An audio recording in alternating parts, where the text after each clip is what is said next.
faithfully delivering value, interpreting great books from around the world. Hello, this is Sally's Book Talk. Today, the book we're diving into is The Millionaire Fastlane. Have you ever thought about how to earn your first million? And what does financial freedom look like to you? Feel free to share your thoughts in the comments section. I believe many people dream of financial freedom. Imagine being able to wake up whenever you want, buy whatever you desire, without having to deal with that annoying boss or difficult clients. Power, but often that dream remains just a dream. Back to reality, you're still setting alarms, waking up early and coming home late under the stars, living a routine work life. The author of this book, MJ DeMarco, shares his personal journey to show readers that a life of freedom isn't just a dream, as long as you find the fast lane to becoming a millionaire. And um, it's important to note that millionaire here is just a figure of speech. Nowadays, even an ordinary house costs millions. What the author really means is achieving a state of financial freedom where you no longer worry about money. The author categorizes the journey to wealth into three paths: the sidewalk, the slow lane, and the fast lane. These three paths determine how quickly people reach the destination of financial freedom. The author believes that the reason people can only dream about financial freedom is because they're stuck on the slow lane or even the sidewalk. First, let's talk about the sidewalk. People on the sidewalk share one common trait: they lack financial discipline and live for instant gratification. For example, whenever they have extra money, they buy designer bags, new cars, or go on trips. If their income isn't enough, they use credit cards. And if that's not enough, they take out installment loans. To sum up their financial situation with a formula: wealth equals income plus debt. You might think that's because these people have low incomes. Actually, that's not the case. Someone earning $500,000 a year can just as easily end up on the sidewalk as someone earning 50,000. Ooh. A low-income person. They might buy an iPhone on a 2-year installment plan, while a high-income person might get a Mercedes SUV on a 6-year loan. In essence, there's no difference. Both lacked financial discipline. That's why the author believes that people on the sidewalk rarely reach financial freedom, because the wealth they have is built on credit and loans. It's fake wealth. True wealth isn't about owning a luxury car, but about being able to freely buy one. What does that mean?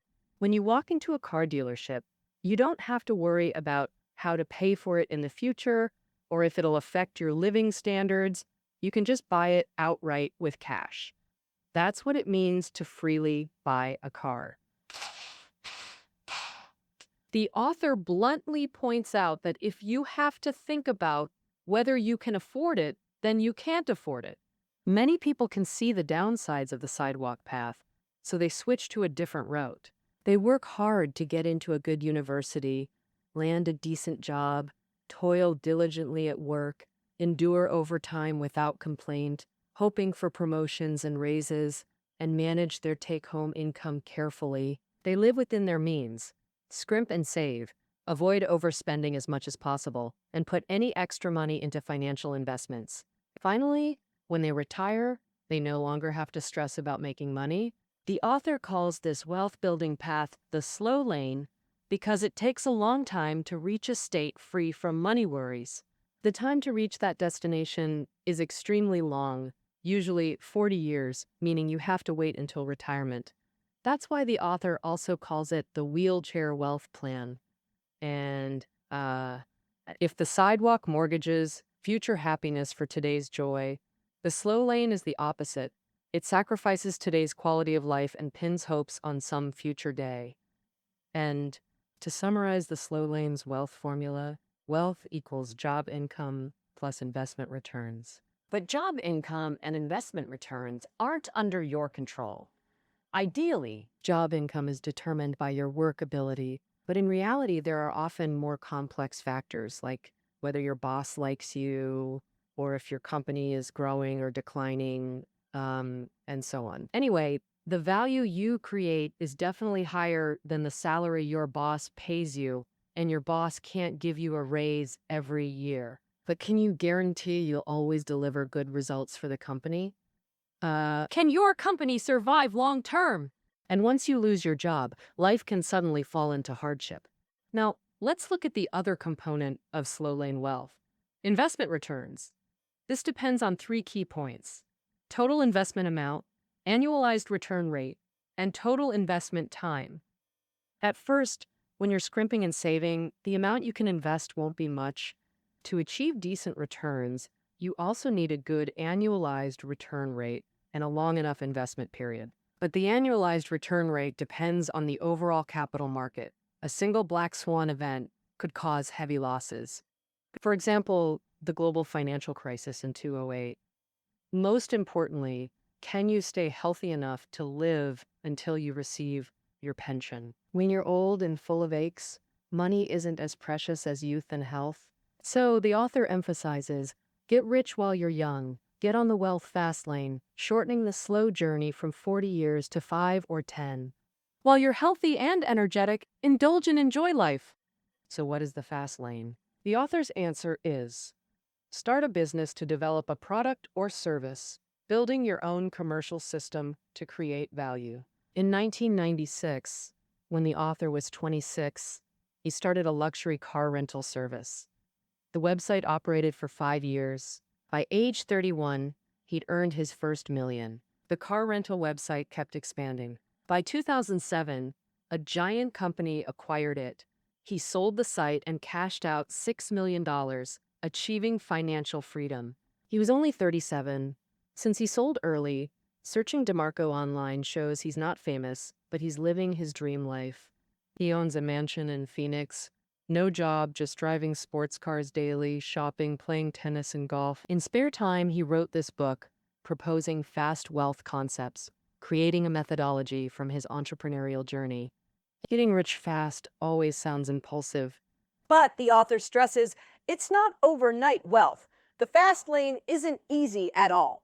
You need the right direction, right actions, extraordinary persistence, and endurance to succeed. So how exactly do you build a business system and enter the wealth fast lane?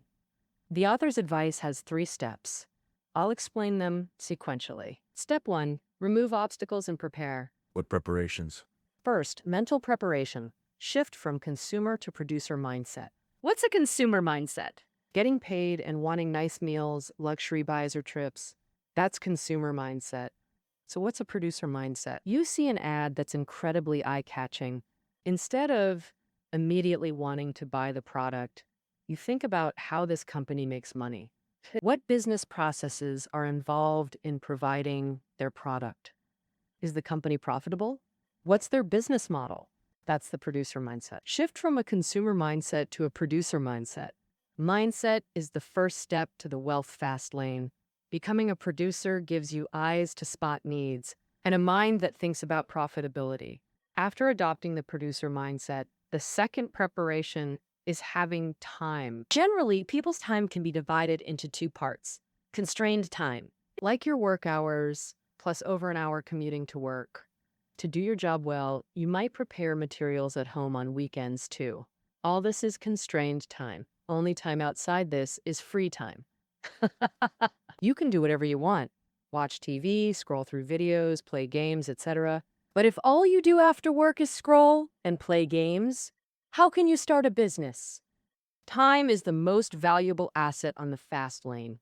The author isn't saying quit immediately.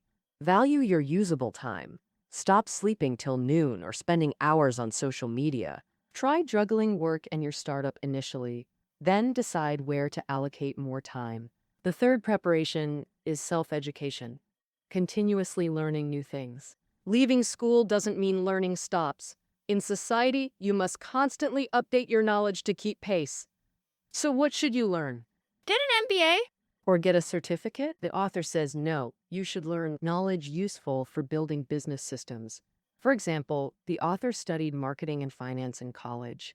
When he found his fast lane by starting a car rental site, he learned programming, GUI design, and more, shifting mindset, gaining time, and self-educating. These 3 preparations are internal. You can do them yourself.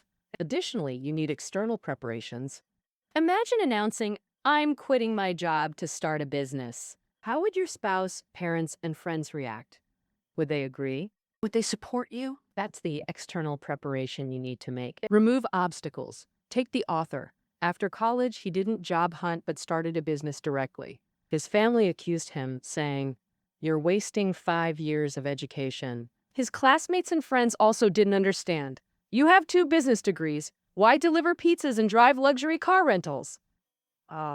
Initially, he tried convincing his mom. When she kept urging him to find stable work, he moved cities to start his business. The author believes once you decide what to do, stop listening to naysayers. Because they've adapted to routine lives, they don't know about nor believe in the fast lane. You need to turn your back on unsupportive people, breaking societal inertia and their expectations. When you can't convince them, the best solution is changing your environment. Shift from headwinds to tailwinds, but what's a tailwind environment? Join entrepreneur clubs or forums, attend networking events, mingle with like-minded people, read books and autobiographies of successful people, find mentors. That's preparation. Next is step 2, choosing the right track. Not every startup leads to financial freedom. Selling Bing at a subway exit cannot achieve financial freedom. Of course not. The author identifies 5 entrepreneurial tracks: rental systems, internet software, content systems, distribution systems, and human resource systems. Let's explain rental systems first.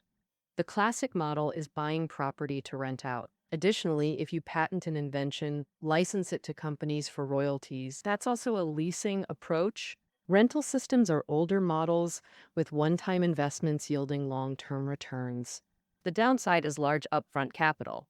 Internet software systems are fast lanes forged by recent tech waves. For example, creating a website with millions of daily clicks, or software used by millions daily.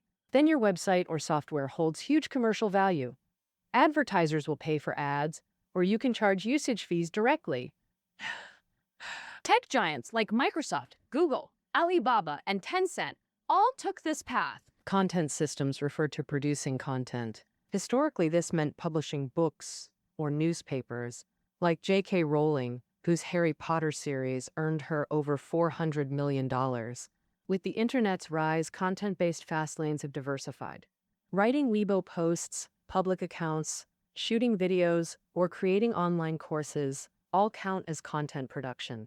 When people pay for your content, it generates income. Distribution systems are another wealth fast lane. As a distributor for famous sportswear brands, you buy low from manufacturers and sell high to retailers or customers, profiting without making products. After the internet arrived, more online distribution platforms emerged. For example, buying flights. Besides airline sites, you can use travel websites. They all act as airline distributors. Human resource systems also qualify as wealth fast lanes. You hire staff to generate revenue, common in both traditional businesses and new platforms.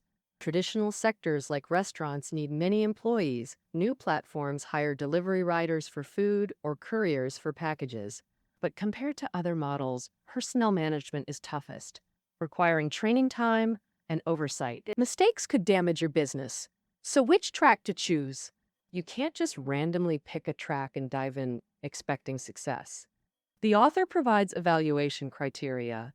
Assess both the track suitable and your own readiness. First, evaluating tracks. The Fastlane wealth formula is wealth equals net profit plus asset value. Suppose you own a company. Its annual net profit contributes to your wealth. The actual calculation is quite complex. The author simplified the process by multiplying net profit by an industry multiplier, a market-recognized coefficient during specific periods influenced by economic fluctuations and industry outlook assessments. For instance, in 2011, when this book was written, advertising had a multiplier of 2.85, while computer services had 8.19. So if you owned an ad agency with 100,000 annual net profit, you could sell it for about 285,000 yen. But an internet company with the same profit could fetch 819,000 A higher multiplier signals greater market optimism about the industry's growth potential. Multipliers aren't fixed. Advertising, engineering, manufacturing, and services stay relatively stable. But internet industry multipliers fluctuate wildly. The book cites John Tennant, who created a social site that rapidly gained millions of users. A company offered $640 million for its growth model. John declined, wanting to boost its value first. 18 months later, competition surged. Active users plummeted, and investors slashed the multiplier. Ultimately, he sold for a fire sale $2.05. Now back to the Fastlane wealth formula. Wealth equals net profit plus asset value. Deconstructing this reveals three keys: profit margin, sales volume, and industry multiplier. Evaluate tracks using these metrics. First, how high are the entry barriers? Barrier height predicts profit margins. Low barriers mean fierce competition, making excellence difficult. Low barriers attract swarms of competitors, crushing profit margins. Take vlogging. Filming clips for short video platforms has minimal barriers, just a smartphone. Anyone can do it, including your competitors. Everyone can do it. But can everyone make money? Obviously not. But if you build a video streaming platform with high barriers, its value and profits are entirely different.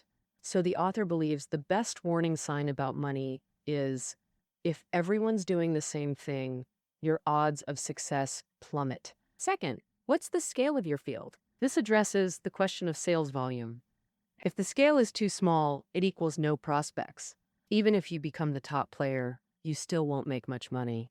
For example, opening a small supermarket at your neighborhood entrance limits your potential sales to just the residents there. But opening a medium to large supermarket in the community expands potential sales to people within several kilometers.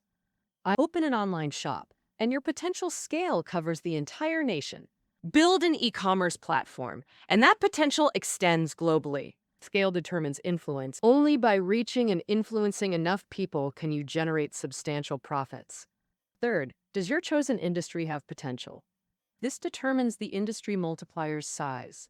For instance, Toyota, nearly 100 years old, has a market cap around $220 billion, while Tesla, under 20 years, boasts $730 billion. This gap reflects market judgments on electric versus traditional vehicles' futures. So choose high-growth industries with higher current multipliers. Evaluating tracks is one thing. You must also examine your mindset. Are you starting a business to fulfill your own needs or your customers? This is a crucial question for assessing your entrepreneurial psychology. What does fulfilling your own needs mean? If you're motivated by vanity of being a boss, needing extra income, or believing you're an expert capable of it, that's serving your own needs. If this is your mindset, you'll likely fail because you're ignoring business fundamentals. Solving customer needs and providing value. The author gives an example. Joan, a martial arts expert passionate about his craft, followed feel-good advice to do what you love and excel at. He opened a martial arts studio, but it lasted only 10 months before shutting down bleakly, making just 2,000 yuan monthly profit, barely enough to support his family. His failure stemmed from not understanding demand. Did his neighborhood residents even want to learn martial arts? What kind of people actually want martial arts training? Were similar studios operating nearby? If so, could he outperform existing ones? If not, why hadn't anyone opened there? Joan never considered these. His motivation was pure personal desire. Had he analyzed these up front, his success odds would have soared. So while your goal is Fastlane freedom, when launching a business, forget profits. Put customer needs first. Focusing on your own needs in the market guarantees failure. Another mindset to weigh: build your own brand or ride someone else's coattails. What's the difference? Suppose you run a website with a franchise program. Top earners make $20,000 or more monthly. Here you're the driver building your brand. Franchisees are passengers catching your ride. As driver, you control the program, change policies anytime, affecting their income. As passenger, they risk sudden termination or altered agreements. Crucially, drivers make the most money. Passengers just earn decently. So the author urges, Decide early, aim for the food chain's top, not bottom. Build pyramid organizations, don't join them. Prepared and track chosen? Now take action. Since businesses solve customer needs, step one is pinpointing those needs, where to find them. In people's complaints, inconvenient taxis, hard to order takeout, tricky hotel bookings, each hides a business opportunity. Many might worry, I have a great idea, but someone's already doing it. Should I still proceed? The author believes, don't worry about existing players, focus on whether you can do it better. For instance, when he started his luxury car rental site, many companies already offered similar services. But after careful study, he found existing sites had messy directories that were hard to navigate. He realized this was an unmet need and seized the opportunity. The author argues successful businesses rarely come from novel ideas. Seemingly saturated markets often have vast untapped potential. Before Google, Yahoo, and Star already dominated search engines. Department stores existed decades before Walmart's founding. Zara and H&M dominated fast fashion for years. Yet Shine, a budget-friendly cross-border e-commerce brand, now exceeds their combined market value. Good ideas require relentless execution. Many entrepreneurs overvalue ideas, but the author insists execution is key. Ideas are just sparks. So how to execute? Break it into 3 steps. Showcase, correct, and exceed expectations. First, rapidly build a prototype to showcase your concept to the market. Then use customer feedback to determine your next move. If your concept intrigues them, they'll pay. If it underdelivers, they'll complain. The author welcomes complaints, even celebrates them, because one complaint means 10 others share the same opinion. He categorizes complaints weekly and implements corrections.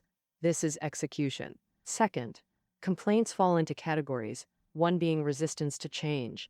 The classic case, Coca-Cola sweetened its formula to compete with Pepsi, triggering massive backlash. The author faced similar discontent. Once, after a full website redesign, he received floods of complaints. Click-through rates halved, severely damaging conversion rates. In response, the author promptly took corrective action and reverted to the original design. The second type of customer complaint involves unmet expectations. When what you deliver falls short of what customers anticipated, it causes dissatisfaction.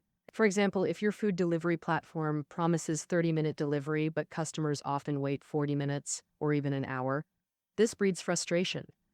It's facing this, either your service has failed, your delivery staff might be understaffed or unfamiliar with routes, or customer expectations were misled. If normal delivery actually takes 40 minutes, both scenarios point to a problem in your business.